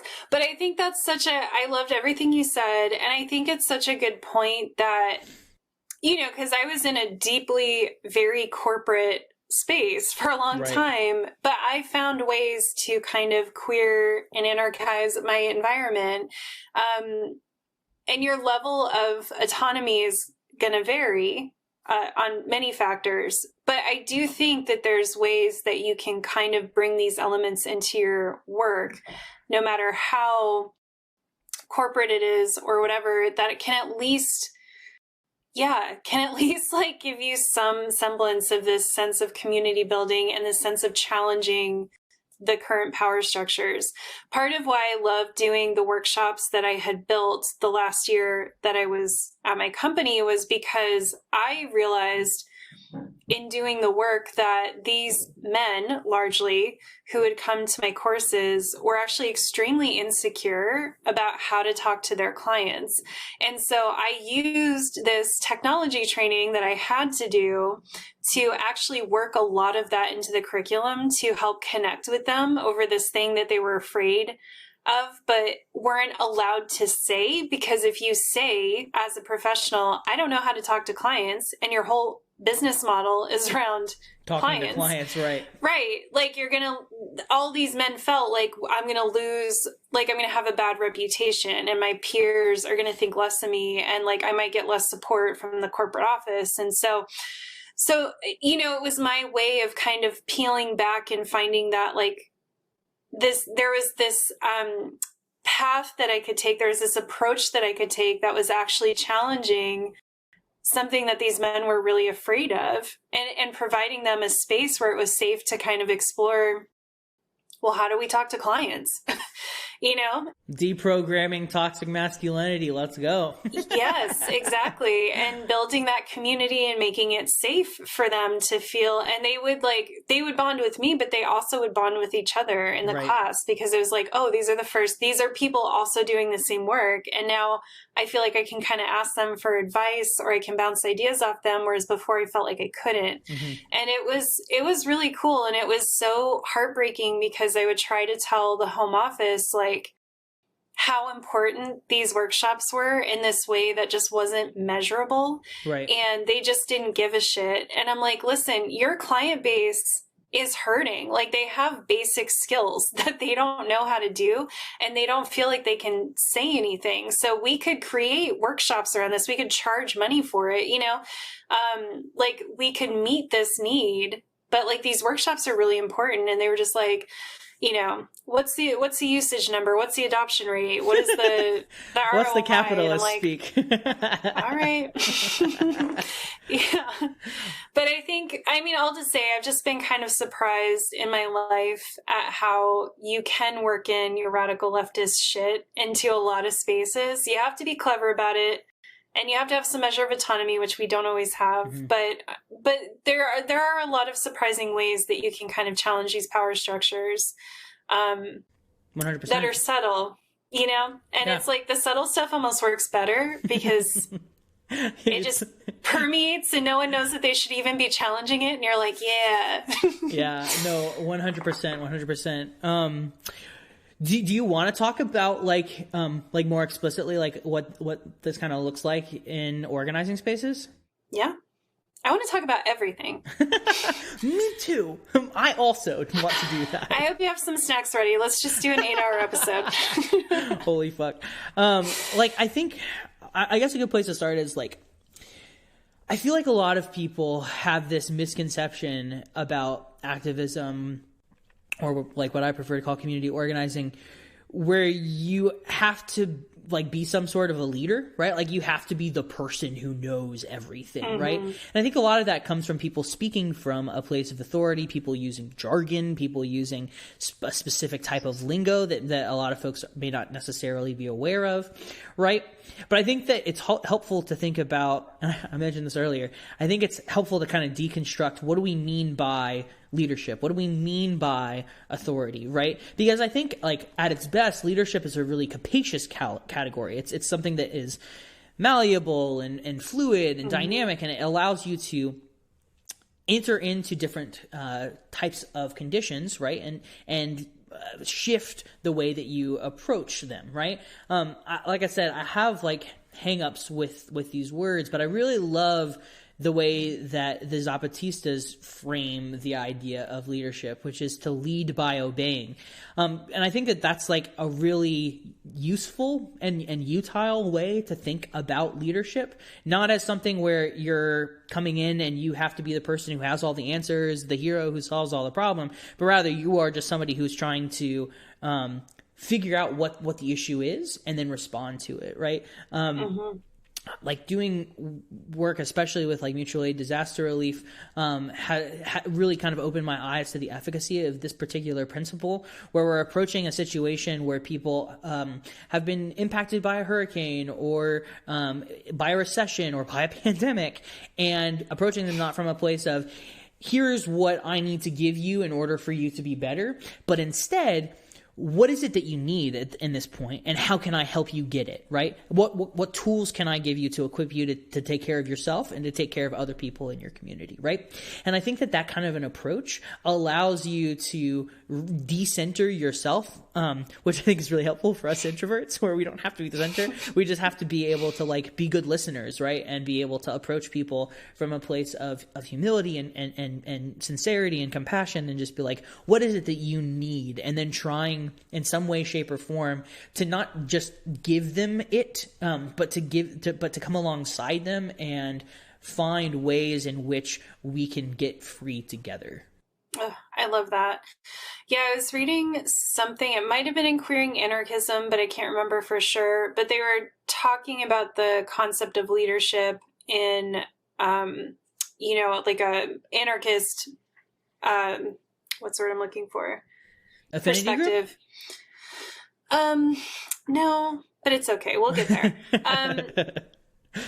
But, they're just talking about this concept of, because there's also so much misunderstanding of people who are not anarchists, that they think it's just like lawless chaos, right? And whatever. And, there's just this discussion about things like leaders or even managers and how they're, or even authority, and how those are all things that might still, it might have been Thought Slime's video actually on anarchism, but how those are all things that we would still probably need. Like, we still need like subject matter experts, right? Like, we're not going to not need someone who knows how to do things. Totally. It's just changing the framework of what does that knowledge get that person, and what it shouldn't get that person is, you know, power over someone else or more resources than they need. Yeah. So we can still, and then they were talking about like leadership in this kind of similar concept where a leader or even a manager might still be necessary for certain positions or certain actions, but that person is actually more almost of an admin than anything else. Like, it's a person who just is getting all the things in, kind of understanding where all the pieces are. And like you said, just meeting people's needs, understanding like what is needed where and how do I help get it there. And it would not be a position that should hold any kind of real authority over other people in the sense of like, I can't take away your job, I can't take away your resources or your material goods. Like, I'm not here to dominate you. I'm here to like help you in some way, shape, or form. I'm here to empower you, right? And through empowering you, I'm empowering all of us, right? We're all becoming more knowledgeable. We're all becoming more powerful and able to act in concert. Yeah, absolutely. Absolutely. Yeah, I love that. Yeah. And I think we can bring that energy, like you were getting at, to everything from teaching to organizing. You can bring that sense of like, because I'm with you. I think it would probably surprise people how much I actually love to decenter myself from things. Right? Like, people are like, wait, you host a podcast. You must be like super like vain and like conceited. I won't name names, but I've had conversations with people who do podcasts who are like, yeah, like I like the sound of my own voice. And I'm just like, what? Like, does not compute. Okay. So do you have, I think you had more stuff on organizing, because this is really your realm of expertise. Yeah, I mean, I think, you know, the like I said, the good thing about community organizing, right, is that you don't have to be the center of attention. And if you are the center of attention, then it's probably because you've been murdered, incarcerated, or martyred, right? Like, if you are the center of attention and you're still alive, that's probably not a good thing for you. And I think one of the reasons why acting as part of a crowd, right, and participating in collective action is so powerful and so emancipatory is because you can recognize in a very concrete and immediate way that you are an integral part of a concerted effort to create change, right? It doesn't matter if you are at a rally or a demonstration or a militant march or blocking up to engage in some good old-fashioned targeted property destruction, right? If you are engaging with and alongside other people, you don't have to be the focal point. And I think that that's a really, surprisingly, kind of like a really liberatory kind of thing. There's a freedom that comes from it, and I've talked about it before on Coffee with Comrades. But there's a sense of euphoria that comes from being a part of a large demonstration or a march or blocking up with your comrades. There's a sense of just like, fuck yeah, we can accomplish anything. Like, it's like a fucking endorphin rush. You get like high on it. Like, you know, it's a really like affirming and powerful feeling. And I think that, that's the case when you are engaged in like large scale action. But I think it can also like be the case when you are engaged in more like intimate types of action, regardless of whether it is, you know, maybe you are at your local food pantry, maybe you are doing community gardening, right? And you're helping a comrade who's trying to, you know, learn more about the plants that need to be you know, put into the soil in this particular season. Maybe you are doing a art workshop. Maybe you are doing a prisoner letter writing campaign, right? Like all of these different ways. Like, I think finding, if it's something that you struggle with, finding that thing that you can do, that you can contribute, and then doing your best to decenter yourself and empower others to do that thing as well, can allow you to not have to be the person who has all of the knowledge, but can instead be a person who is coming alongside your comrades, working towards trying to accomplish something together. And I think that that can be a model for the very small scale, the very intimate scale, where you're, in small groups, like an affinity group, all the way up to mass movements. And I think that idea is especially liberating for those of us who don't want to be in the limelight. Yeah. Yeah, I love that. And I've actually had some opportunity to do that in a corporate setting. And it really did, it was an incredibly bonding experience. And it did lead to that feeling of euphoria and this sense that, I don't know, everyone I worked on that project with, we just had a very special bond for ever after that. And it was just from some silly work projects, but they kind of decentered themselves. Everyone on the project was a higher rank than me, if you will. And it was a voluntary project. They took volunteers from across the company to work on the employee satisfaction survey and see what were the major issues, and is there a few things here that could really move the needle to improve things in this company. Of course, it ended up being a bunch of bullshit. They just wanted to be able to say that they had us work on this project. But, I was early in my career and I volunteered to get the experience. And it sounded like something that I'm well, if I can end up helping in some way, then that would be cool, since I'm here anyway. But it was very cool. Yeah, a lot of other people were managers. I was just entry level basically, and they allowed me to lead. And then through that, I just tried to take a leadership style of everyone had equal say. We would talk about stuff as a group. And we had this, I just remember it was such a pivotal moment for me. We had this one thing where I felt very strongly that it was important, but two other team members didn't. And they felt very strongly that it didn't, well, this is such an anarchist thing too, that it didn't work for their teams, right? Whereas for me, I was well, this would work for my team, but we're trying to establish a universal approach to all of the teams, which is never going to work. Right. So I remember we had such a good rapport, and then we started arguing about this, and it was kind of becoming a little tense, and you could feel that people were starting to feel sour about it. And I just had this moment of clarity where I was this is literally the only thing that we're stuck on. Why don't we just let it go? So I let it go. I was okay, if that doesn't work for your teams, let's just let it go. And then the project just clicked along again, and everything was great. And we were really proud of what we came up with. And it was just such an important moment for me in leadership that it wasn't about what I thought was right from my perspective. And then as a leader using that to get it through, it was about hearing from my team that for some people that was actually not a good solution. And we needed to just scrap it and let it go, because if we were establishing universal solutions, it wasn't going to work. Yeah. And it was just so powerful. And that's what I mean. After that project, people from that team, we would just see each other in the hallway, and it was we just had such a deep bond from this silly work project. But I think it was because none of us had really ever experienced working in an environment like that before, and working in that kind of collaborative and very non-hierarchical kind of way.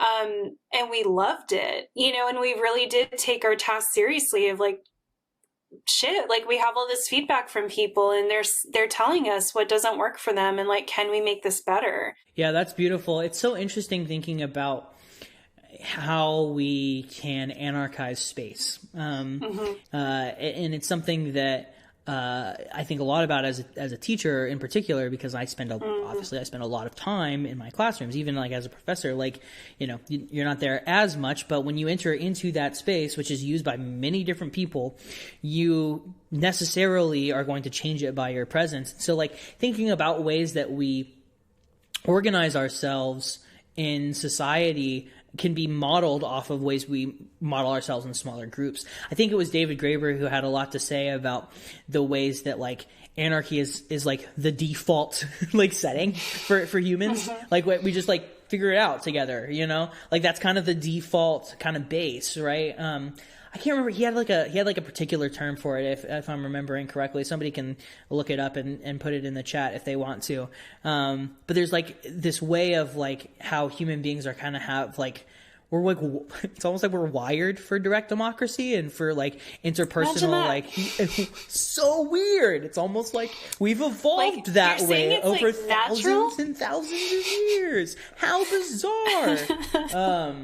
God, it's exhausting. Anyways, it is really interesting thinking about how like we enter into those spaces, you know what I mean? And like how we can alter space, and revolutionize or anarchize our interpersonal relationships, which isn't like to say that like, you know, we're going to transform the world by, you know, making this, you know, this corporate like room where we're all having to meet for a meeting into a horizontal decision-making space that values everybody's opinion. But it does mean that if we start to model that type of thing, we can see how it is emergent and possible, and then we can begin to replicate those things in larger and larger and larger scales, right? You're never going to be able to do something if you don't at least try to do it and stumble through it and make mistakes and fail better and fail again.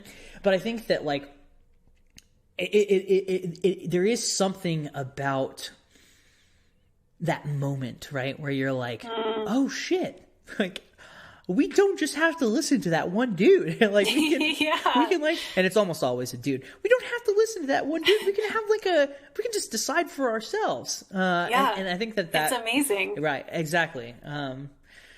Yeah. You're like, wait, Daddy isn't going to punish us? We can go to bed whenever we want? What?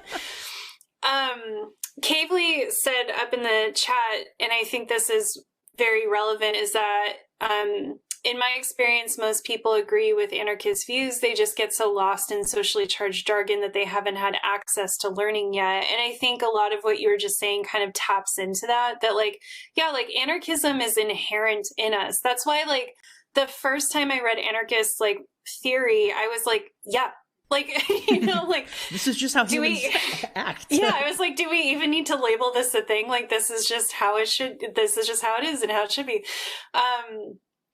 And I think like it is, yeah, I did not change my company with that project, right? But I think what's important is that you can reach people that I think a lot of us, especially like hardcore anarchists, think can't be reached or like don't even consider. If you're a person like I was, where you have radical left politics, but you're navigating these kind of normie spaces, there's actually like so much emotion. To me, like so much of revolution is emotional, because if you can have someone experience that feeling of camaraderie, you've got a comrade, you know, like whatever they may identify as, whatever politics or walls they may have up, like the second someone really truly experiences like mutual aid or like community organizing, that opens massive doors for people, because then it's not theoretical. Then it's this beautiful feeling that you want to have again. There's that beautiful Ursula K. Le Guin quote, right? You cannot buy the revolution. You cannot make the revolution. You can only be the revolution. It is in your spirit or it is nowhere. Yeah. And I think that that's like exactly what you're touching on there. Yeah. Yeah. You can light a fire. I've been talking to a friend about this a lot lately, and I was saying that I get really frustrated with, as much as I love a label, we all know I love a label. I love an identity, love it. But there's something to be said for,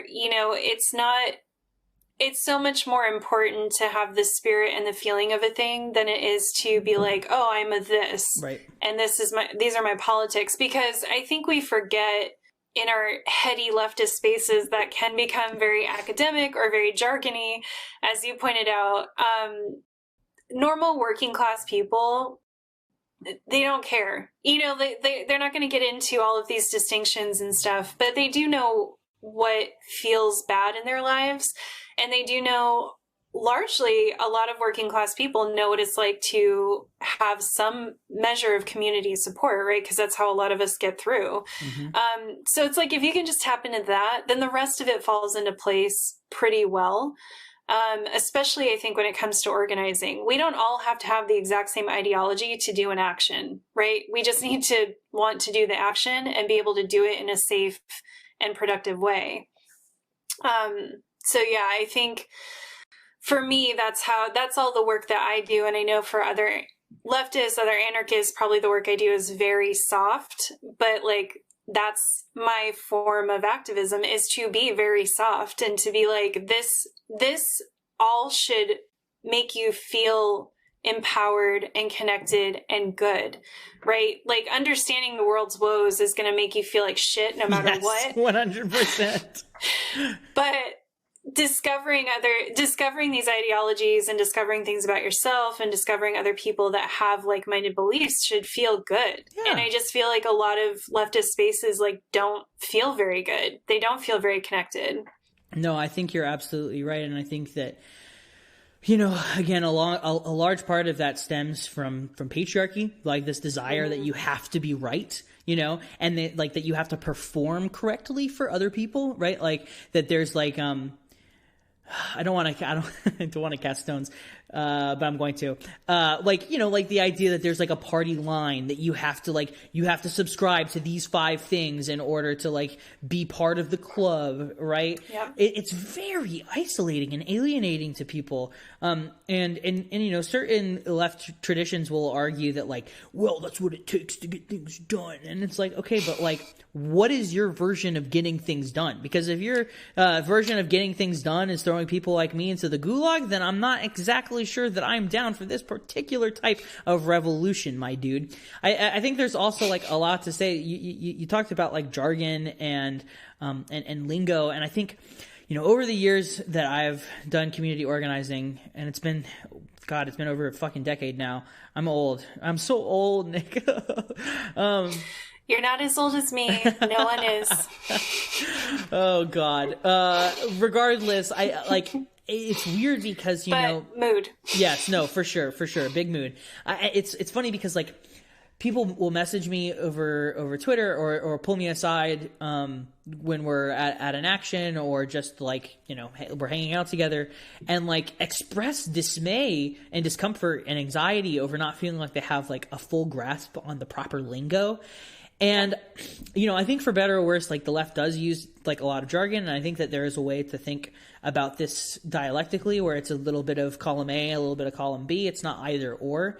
I don't want to recommend that we should talk down to people. I think instead we should be really conscious of how our language invites folks in to collaborative spaces, or potentially alienates them from those collaborative spaces. You know, like dropping $5 phrases like the self-emancipation of the working classes left and right is not going to, yes, you know, inspire the, you know, the understanding of the regular, you know, working class, right? It's going to take meeting people where they are at. And that's not to say that people can't understand what the self-emancipation of the working classes is, because it's a relatively straightforward idea, but like it takes some time to get there, and being patient with people and not beating them over the head with it, and being also like really diligent about making sure that we are educating ourselves as well as our friends and comrades is, I think, really, really, really important.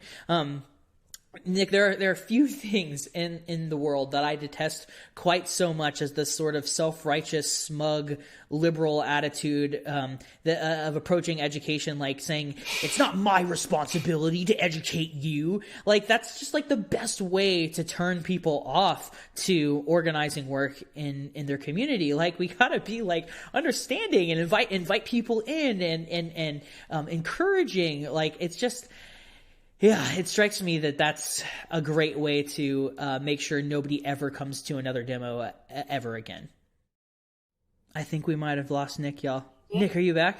I'm here. Can you hear me? I can. Can you hear me? Yes. Okay, beautiful. I feel Technology, like we're both here, but we it. Lost each other, and now we're back. No, and like, it's funny that this happens on, we should totally leave this in the podcast version, because like, yes. Look, tech, see, it happens. See, people, it happens. Every stream. That's so funny. I will constantly have guests that just disappear off the stream, and I'm like, well, I guess it's just us now until they come back. It's okay. We're going to roll with it. I think for me, it's just wild to me. Radical leftism is so liberatory. I mean, that's the whole point of it. And yet, in the way that a lot of people approach this kind of outreach or education, it doesn't feel liberatory. It feels like a burden. It feels like a gatekeepy thing where now I need to feel insecure because I don't know all the words or I don't have the right ideology or whatever. And I just think it's wild. Like that is what I try to focus on with my work is when I tell you these things, you should feel like I've answered a question you didn't even know you were asking, right? Like it should be this like, whoa, moment when we talk about this stuff. It shouldn't be like, oh shit, this sounded kind of interesting, but now I'm on Twitter and I'm seeing everyone rip each other apart and now I feel scared to say anything. And I just really love that you brought up that it's a very liberal thing because I see it so much on the left and I'm like, this isn't it. Like, this isn't leftism. All of you, I fucking see you. This is there's so many things we do on the left that I think are very like liberal. Oh, for sure. And yeah, I think I've been talking to my friend Andy. We might do an episode at some point about like what an ally's role is. And part of it is to fucking talk to people and explain things and be calm and be welcoming and warm. It's not to just like fucking attack and fire everyone on like burn everyone down online. And yeah, I don't know. It's weird. Like I go, Mexi and I have talked about this, but you know, she has much more of like a traditional leftist following, especially like on Twitter. And I'm like, this space is so different than the space that I'm usually in. Right. And it's not very nice. You know, it's not a space I feel comfortable in. It's the space where I instantly start to feel really insecure. Like I'm a fake leftist or something because I don't know all of the things people are talking about. And I'm like, well, I'm just going to go back to my soft queer little bubble because I don't know what this all is, but I don't like it. Yeah, no, for sure. Yeah, it is really, really, really alienating. And I think that like there are ways that we can like combat it. And I think that unfortunately, like it's up to us, you know, like at the end of the day, like we have to intervene in it. Like, and it sucks and it's frustrating, but like we have to, be an alternative, right? There's that lovely anarchist idea that like the ends don't justify the means, the ends are the means, right? If we want to prefigure these types of spaces, then we're necessarily going to have to create them ourselves. And so like if you are listening to this and you find yourself in a position where you feel really overwhelmed by all of the jargon or all of the people who are being assholes on twitter.com, then like there are a couple things that you can do. I think first, especially if it's in person, is like gently interrupt your comrades and ask them to define a term, right? If it's unfamiliar to you. Like, because first of all, if they're using a term and they can't define what it is for you, then they probably shouldn't be using that term in the first place. And the only reason that they're repeating it is because they heard it on twitter.com. And so they're just regurgitating it. So like, you know, check your comrades and make sure that like, you know, they're actually, you know, engaging with these ideas in good faith. As you read theory and as you learn from your action and grow from your own experiences, be sure to diligently and humbly share your knowledge with other people so they don't find themselves in the same position that you once did.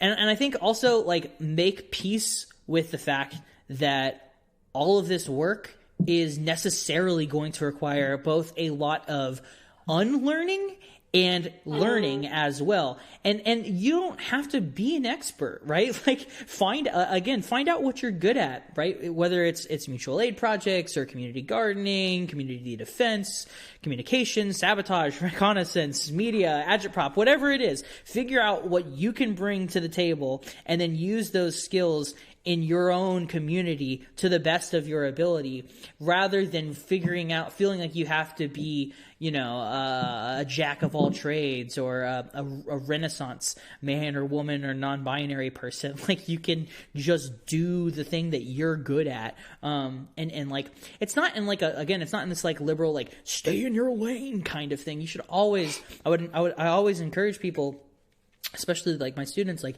learn as much as you possibly can in every which way that you possibly can. But just because you've learned something doesn't mean that you have to be the expert on it. It's okay to still be learning and to invite other people into that learning experience with you. Yeah, I love that. It's something, I don't know if it's my autism or what, but I've always been kind of like, I know a little bit about a lot of things. And then I have my areas of expertise for sure. But like, I just find so many things interesting that other people say are boring, like other people's jobs. I think other people's jobs are so interesting. I'm always like, tell me everything about your job. And the point of that is that in my experience of just being a person who's kind of naturally curious, it's amazing how connective that can be, to just be someone who's open and curious. And then I found that it can help with things like small talk and like being in a situation where you're trying to maybe, because, you know, that's another thing with organizing that I think is hard as a shy or introverted person, is like the first time you enter a space where you're probably going to be around people who know each other really well. And it can be really hard as a new person. Maybe you, because I like to go to stuff by myself, but then I'm also like this awkward little fuck in the corner who's like, I literally don't know how to mingle. And I'll kind of just be a weirdo who just like attends the meeting and listens and then like leaves because I don't know what else to do. And then everyone thinks you're a cop. Yeah, exactly. Everyone's like, they're like, you know that "What's person this sitting old over there ass-" in the corner? Like, they're totally a cop. Yeah. They're like, who's this old person who thinks we don't know she's a fucking cop? And, you know, that kind of actually works for me because what I'll do is over time, I'll notice like maybe someone talks about something that's really interesting to me, and then I'll use that as a way to make a connection. So it's kind of like lets me just get there in my own time.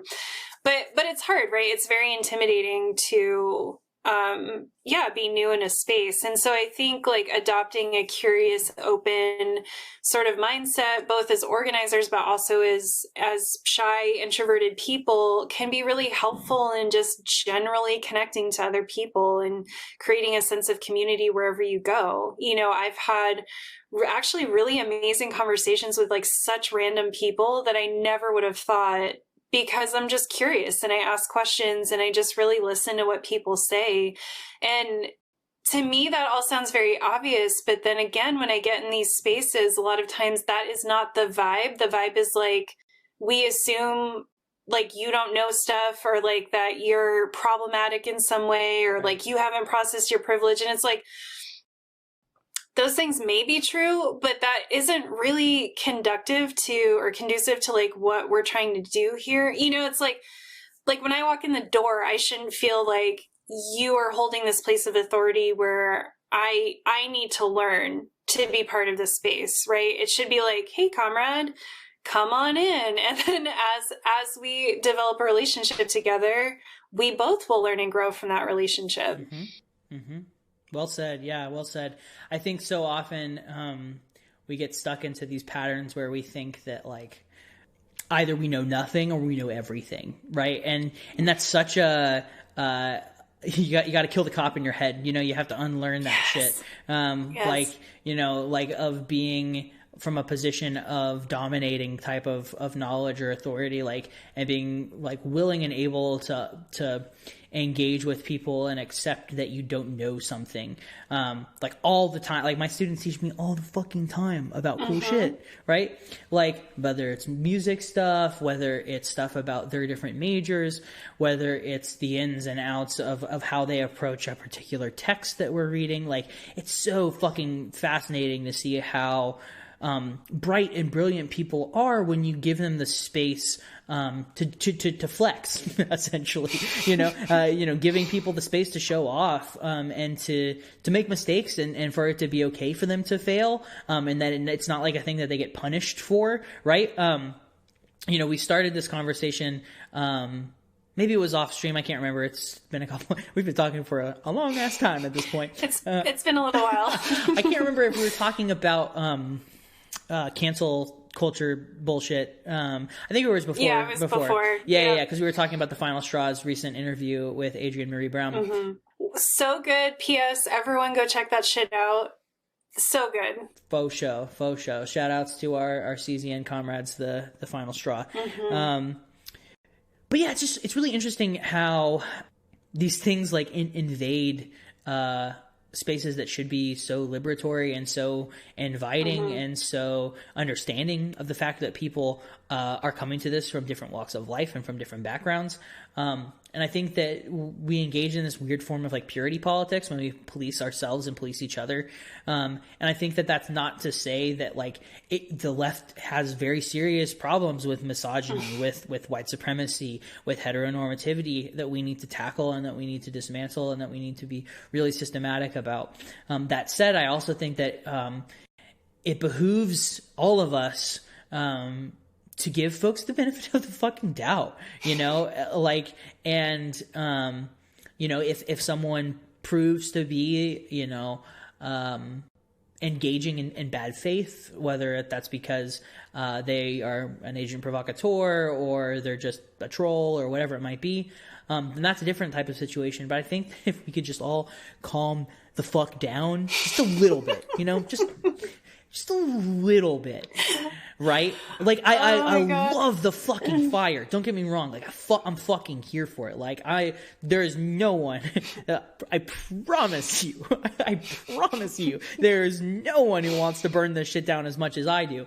But the problem is that when we take that fire and we direct it against people who are trying to learn, right? People who are new, then we isolate ourselves and we alienate them and we make it so that we can't create inviting, powerful, robust movements that can actually challenge hierarchy, patriarchy, white supremacy, heteronormativity, etc. Yes, I love that. I think my formal 2021 mood from here on out is going to be like, calm the fuck down. Like, tell everyone to bring it down while you're also way up here. But yeah, it's true. It's, you know, I always think about my experience the first time I hung out with like a group of queer women and the way I fucking felt. First of all, it's why I'm queer today. So thank you, ladies. But like, it was just this experience of feeling so comfortable and being exposed to, it sounds so silly and normie now, but like there was a girl there who didn't have shaved legs or armpits and she was wearing like a tank top and shorts and she had like a boyfriend and I was like, what? Like, I was like, you can do that, you know? Right. But my point is like I hung out with these people and even though at the time I was a cis het, like I just felt so welcomed into their space and I was being respectful, right? Like I wasn't trying to do anything because I do think that's important. Like we do still have to check our privilege and like 100%. Make sure we're behaving properly. But the point was like, I would have thought, oh, if I go hang out with some queer people who've like always, they were like queer punks too. So it's like super queer, super punk. And, you know, I would think like, oh, I'm this fucking normie. Like, I know.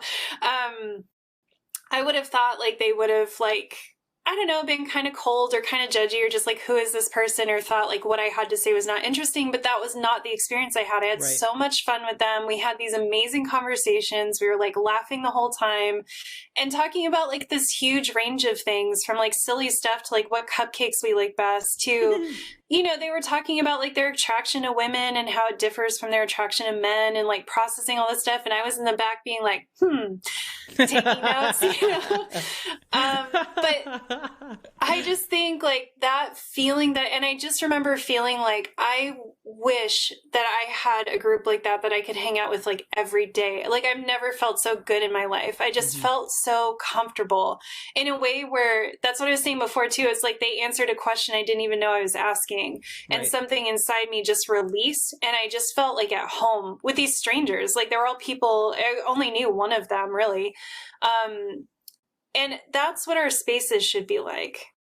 That's what our spaces should feel like for most people when they walk into them digitally or in real life is it should be this like, wow, I want to be part of this. This is amazing. I can't wait to go back. Like this just felt good. I felt like I found my people, you know, I felt like I found something that really is fulfilling a need that I didn't even know that I had. Yeah, well said, well said. And I think, again, not to to belabor the point, but I think that it's incumbent upon us to make that happen. Like it's not like we can 100%. we can sit here and lament the fact that it's not like that all day long. And believe me, I'd be happy to do so. But Same. The reality is that it's going to fucking stay that way until we make a concerted effort as a community to eradicate that sense of, again, I keep coming back to the idea, and I think it's because I've been recently rereading Donna Haraway's essay "Situated Knowledges" as I'm working on my dissertation. But there's this idea like that it really comes from this belief that you have a scientific understanding of how society operates, and that I have the divine truth passed down, right? Like we've all seen the immortal science memes. I'll say no more. But when you approach it from that perspective, you take on this very patriarchal, very masculinist kind of approach that says, I have the secrets of the universe. And it's kind of understandable in certain sense, because when you do begin to engage in rigorous social critique, it does feel like you have a superpower. It feels like you're able to see things that are invisible, that other people can't see. It's like that film They Live, where the guy puts on the glasses and he's able to see shit, right? He's able to see beyond all the capitalist propaganda. Yes, sorry. For a 40-year-old movie. Yeah, whatever. I digress. It does feel like a superpower, but I think that when we enter into organizational work, communities, even just conversations with newcomers from a place of a negative type of authority, an authority that says, I've done the proper reading, I've been engaged in this work for such and such many years, I know what I'm talking about. It's so fucking toxic, and I think that it's going to take a lot of unlearning. It's going to take a lot of work. But I think that in many ways, that's the beauty of anarchism. And one of the reasons why I'm drawn to it again and again and again is because it's never a finished product. We're never going to be done, y'all. It's like a Sisyphean struggle towards attaining ever greater degrees of freedom. And I think that unfortunately is a horizon that we still have, we definitely still have yet to attain. Yes. Well, I think that was a beautiful way to end it. I have so many thoughts. I'm thinking about actually putting together a program on Skillshare or something that's presentation skills and different types of education and advice for creating content, but as a leftist that gets away from the capitalist structure that most of these resources have. So we'll see if I ever get to it. No, I think that's really cool. Yeah, and I'm hoping I could do some kind of thing where if someone buys it, then I can donate it as do kind of a sharing, so it doesn't have to be closed off from people who could use it but don't have the funds. I know CZN is also next week. It is a closed workshop, but there have been conversations about trying to open up workshops specifically for doing podcasting and live streaming and that sort of thing, opening that up to other people. So I can't say for sure whether or not that's going to be a thing. We're trying to do it almost as a little pilot. Next Sunday, we actually, we were going to do it this Sunday, and then I realized that you and I were having this conversation, and I was like, oh fuck, we got to push it back. But yeah, I think that there's a lot of space for that, and I think the proliferation of media on the left is something that should be celebrated, and that we should try and cultivate it more, because more people have insights and ideas and knowledge from their own lived experiences that I think we could all learn from.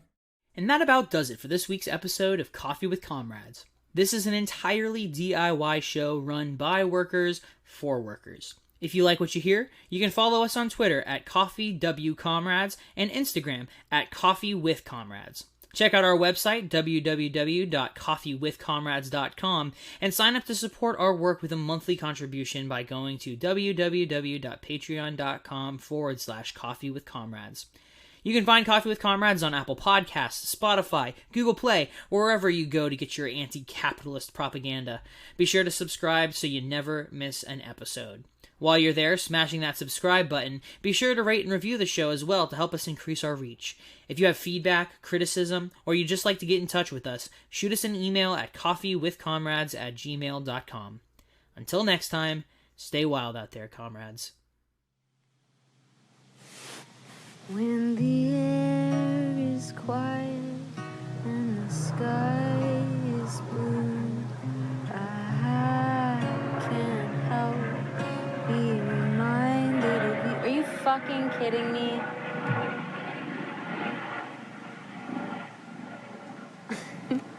When the air is quiet and the sky is blue, I can't help be reminded of you and how your eyes are shut so you cannot see just how very close I keep you to me. And in that dark little place you have made, you'd swear all these pretty clouds are gray. I wonder how you're doing, how you're doing now.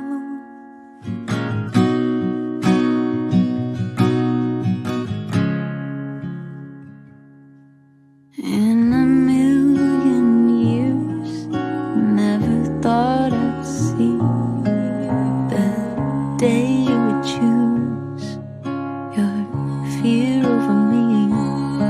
'Cause many storms have come, and if not for you, I'd have been struck down, disappeared at sea. I know it's hard for you to take a compliment, but my life began the day that you came in it. I wonder how you view me, how you view me now.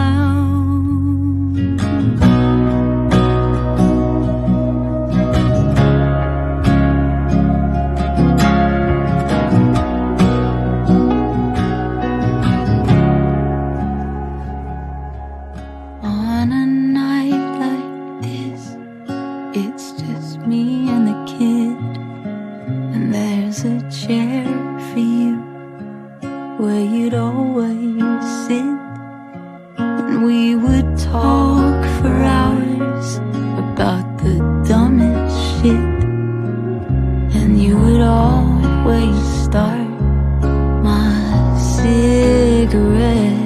I wonder if you ever quit like you wanted. I bet you did. I bet you did. I bet you did. I bet you did. How you doing? Hey everybody. Ooh, my mic is hot. Yeah, it is. Oh, thank you. All right, let's do a 3, 2, 1, and then clap or snap That so I sounds can great. line up the audio. All right, so 3, 2, 1. Awesome. All right. Yeah, why is my volume like so? My goodness. Gonna blow out everyone's ears. Here's my voice. Here's how you not be shy. I'm gonna yell at you the whole time.